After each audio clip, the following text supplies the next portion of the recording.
आता हा जे सेशन तुम्ही आम्हाला सांगितलं त्याचा पुढे जाऊन भविष्यामध्ये माझ्यापर्यंत सीमित न राहता माझ्या क्लासमधील जेवढे काही विद्यार्थी आहेत त्यातलं ते नक्कीच 99.99% पॉझिटिव्ह घेण्याचा प्रयत्न करतील, एवढं मी खात्रीशीर सांगू शकतो. आणि जर भविष्यामध्ये आपल्याला प्राणी वाचवायचे असतील तर आधी आपण त्यांचा माणूस म्हणून, एक जीव म्हणून विचार केला. जोपर्यंत आपण समोरच्याचा एक आपल्यातलाच तो एक घटक आहे असा जर विचार करत नाही तोपर्यंत आपल्याला त्याच्या संवेदना, त्याचं दुःख कळणार नाही.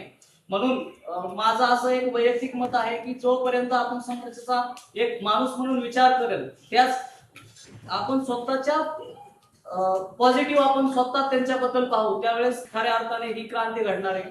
आणि जर प्राण्यांना वाचवायचं असेल तर सगळ्यात अगोदर आपण त्यांची जी काय आहे त्यांना त्यांच्या अधिकाराने जे आहे तसे त्यांना जगून दिलं पाहिजे. किंवा आपण जे नॉनव्हेज खातो जर आपण ते पूर्णपणे 100% बंद केलं तर ते आपोआप बंद होणार आहे.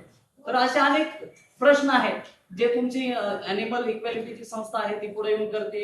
त्याला मी पुढे आणखी भविष्यामध्ये प्रगती करण्यासाठी शुभेच्छा देतो आणि थांबतो.